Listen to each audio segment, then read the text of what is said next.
encore aujourd'hui. Des gens balancent des chaises par la fenêtre, en espérant que cette fois-là sera la dernière. On s'entend raconter des horreurs, on rit.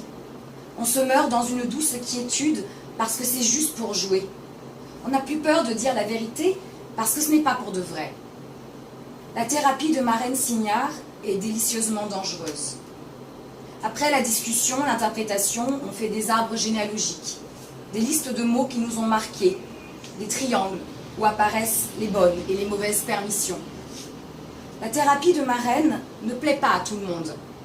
Elle parle de ce qui se transmet de génération en génération, de comment les traumatismes d'une grand-mère peuvent ressurgir chez un bébé. On doute, on la suspecte d'être un peu barge, on hésite à y croire. Dans un pays d'Afrique, celui-là ou les autres, beaucoup de gens ont besoin de marraines.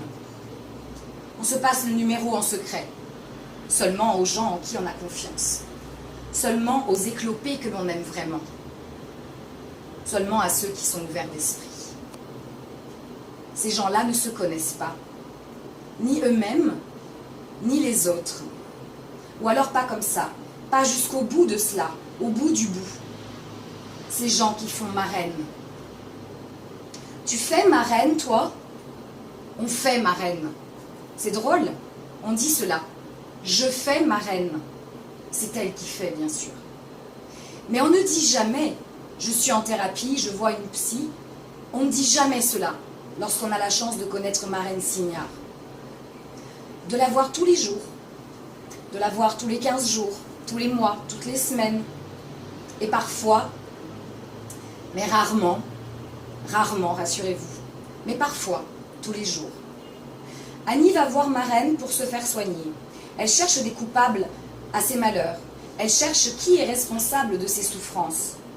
Elle cherche à expliquer. Elle cherche à comprendre.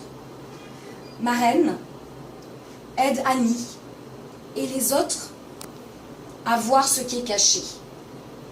Elle aide à trouver des réponses. Et celle-là, c'est la mienne.